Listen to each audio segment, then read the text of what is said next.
Hello everyone, welcome back to my channel. My name is Katie, I am the Introverted Reader, and today's video is going to be my wrap up for the month of September. Now obviously you guys know that September was the Introverted Reader readathon, and yeah, I think I did pretty well, considering a bit of a stressful month for me, because obviously like I said, I'm preparing to go away on a trip. And also just like work and the adult life and everything. But I mean, overall, I like to keep this readathon pretty chill. So, you know, there's not like if you just finished one book for it, then you're winning at life. But I managed to read 5 books in total this month. 4 of them were for the actual readathon, and one was not. One I actually carried over from the month of August, and that was Misrule by Heather Walter. This is the sequel to Malice by Heather Walter. This is the last book in this little, obviously, duology. And basically, all I knew about this before I read it was that it was a sapphic retelling of the tale of Sleeping Beauty or Briar Rose, told from the villain's perspective. And if that doesn't persuade any of you to read this, I don't know what will. Because as soon as I heard that for the first one, I was like, give me that right now. I need that in my life. And I love the first one. I love this one. It didn't really go the way I imagined it going, but it was still a really, really well-written book. It was still a really good story. I did actually really like the ending, even though the ending wasn't what I pictured, but it's not a bad thing. It's not a bad thing. I still really, really enjoyed it, and I highly, highly recommend this duology. I really do. Now, 4.5 stars for this one. So on to the books that I actually read for the readathon. So after reading Misrule, I decided to just go for not something that was like, not like dense, but I was just like, do you know what? I kind of want something just light and fun and easy to read. So I read a middle grade. Obviously, this is for the prompt for the readathon, to read a middle grade. And this is The Girl Who Drank the Moon by Kelly Barnhill. If I remember, I really hope that I got her name right on my little mini vlog that I did about a week or so ago, because I think I might have accidentally have said Kathy instead of Kelly, but whatever. Anyway, I did a mini vlog a while ago. It's on my channel if you want to watch it. But anyway, I read this, and this is a middle grade story set within this little village. People of Protectorate. That's what the village is called. So anyway, the people in this village, they basically every year leave a baby in the woods as a sacrifice to a witch, because they believe that the witch comes, takes the baby, and you know, the village is like saved, because apparently they have it in their minds that the witch likes to eat babies. That is not true. They leave the baby, and there is a witch that lives in the woods, but she's actually very kind and very she's a good person. And whenever she finds these poor babies, she rescues them and takes them away to the free cities on the other side of the wood, because there's like the village and there's this big wood, this big bog, and then there's these like free cities on the other side. So she takes the babies to these free cities, feeds them starlight to keep them nice and strong, and finds them families to adopt them in these cities. So, and anyway, so you know, Dev's sacrifice comes, and the villagers leave this poor wee baby girl in the woods. The witch finds her, but instead of feeding her starlight, she accidentally feeds her light from the moon. And in doing so, she gives this little girl magic. So she's like, well, I can't take her to the free cities with the humans because she has magic, so I'll have to raise her myself. So she ends up raising this little girl herself, and obviously the little girl's magic as she gets older gets stronger and stronger. And I really, really enjoyed this. This actually was giving me like Lani Taylor vibes, the way it was written. Like I was definitely reminded of like Strange the Dreamer a little bit, the way it was written, and like the atmosphere, and like the way she was able to make the woods and the bog feel like a character within itself. Like I love when an author does that. Like it's not just a setting, it's not just a wood, it's not just a a city or a town. Like they make it really, really come alive and make it feel like it's a living, breathing thing, as well as the people that are living there. I really, really love when authors are able to do that, and Kelly Barnhill proved that. Like, she really, really did that. I really, really enjoyed this. This was actually a gift given to me by Amy from BookTube with Amy. So thank you, Amy, for this. I really loved it. So 4 stars to this. I would highly recommend this, and I'm definitely going to be reading more of Kelly Barnhill's work in the future because I love her writing. The next book that I read was The Infernal Devices, Clockwork Prince. This is obviously the graphic novel edition. This was obviously for the prompt to read a manga, graphic novel, or a comic book, whatever floats your boat. And 5 stars. 5 stars. I love this so much. Like, The Infernal Devices is my favorite trilogy within the Shadowhunter world. I just love reading Shadowhunter books in general, whatever format they come in. Like, reading these is literally like a hug because I've been reading Shadowhunter books since I was like 17 years old, so they're very special to me, and I love this trilogy. Like, oh my gosh, so good. It's set in Victorian London, and it's basically following a girl called Tessa Gray who comes over from America to London looking for her brother because their only living relative, their aunt, has just died. And her brother writes to her saying, here, come to London. I've got a job here. I've got money. I'll look after you. Like, come on over and live with me. And, you know, I'll keep an eye on you and whatever.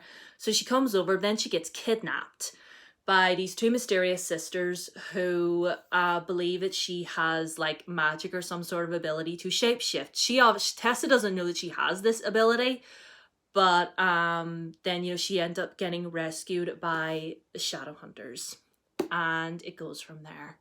And if you don't read any other Shadowhunter book apart from the Infernal Devices trilogy, I'm happy. Like, because this trilogy is beautiful. I love it so much. Oh, look at Jam. Look at Jam Carstairs. Could we talk about Jam Carstairs? Anyway, 5 stars. Love Clockwork Prince. Love it so much. So, and then the next book that I read was The Girl Who Fell Beneath the Sea by Axie O. And, okay, so this is for the prompt to read a book recommended to you by a friend or a family member. And one of my friends on Twitter, like me and a few of my friends have this little watch party group chat where we watch TV shows and stuff together, and, you know, we fangirl about things. And I asked them, I was just like, I had 2 books picked out. It was this one and another one. And my friend picked out this one. And I'm sorry to say, I'm going to give it 2 stars because it was not great. And I'm really sad to say that because the premise of this sounded so interesting, because it's basically set in this village that is being plagued by horrible storms and massive tidal waves, and their crops are getting ruined, their buildings are getting destroyed, and they believe that the sea god is punishing them. So every year they sacrifice a girl to the sea in order to appease the sea god in hopes that this girl could be his bride and their village would be saved and they'd be able to go back to life as normal. And it starts off with our main character taking the place of the girl who was going to be sacrificed, because the girl in question was her brother's fiance, like future wife. And she loves her brother and she doesn't want him to be heartbroken, so she takes this girl's place and she's just like, I'm gonna sacrifice myself, I'm gonna go down there, I'm gonna sort out things with the sea god, I'm gonna save my village. And then, you know, obviously that all happens and it just kind of went downhill from there. Like, this was so surface level and just so... nothing was really explained very well. Everything just kind of jumped from one thing to the other. I didn't understand what was going on. I didn't like our main character would just come to these random conclusions and there'd be no explanation as to why she came to those conclusions. And I need the explanation. Like, you can't just be like, oh, of course, why didn't I see this all along? Oh my goodness, this makes so much sense. And it's like, no, this doesn't make any sense because you haven't explained how you've gotten to this point. The romance in here, like, the love interest, I was really looking forward to getting to know him because he was like, you know, kind of like brooding and kind of grumpy, and but he seemed like really soft and like, you know, man, like boy characters like that are my kryptonite. Like, come on. If you give me Zuko energy, then I'm here for you. But again, very surface level, very flat. There was like there was no depth. Like, no pun intended, 'cause this is set in the ocean, but like still. And like the whole thing with the sea god, he felt non-existent. Like it felt like he wasn't even there, and it was just like it felt like he didn't even play a role in the story. Like if it's not going to be fired, it shouldn't be hanging there. Do you know what I mean? like I just. And like they said that this is based off of the movie Spirited Away, and I have watched Spirited Away, and I feel the same about that movie as I do about this book. I actually enjoyed them. Well, actually, I would probably rewatch that movie over rereading this book, if I'm being honest. I loved Spirited Away. I did. I thought it was really cute. But again, that movie did feel a little bit surface level. You know, and I understand it's a cartoon movie for kids, but still, even kids need a little bit of explanation. But there was no explanation. There was just, I just didn't understand. Main character felt very flat. It was just, I'm sorry to say, fam, it was not good. It was not good. And yeah, I probably should have just DNF'd it, but I just kept on reading because I was just like, it's short, you know? And, you know, everything just went over my head. In the end, I kind of just like breezed my way through the last little bit of it. And yeah, again, I'm sorry, 2 stars.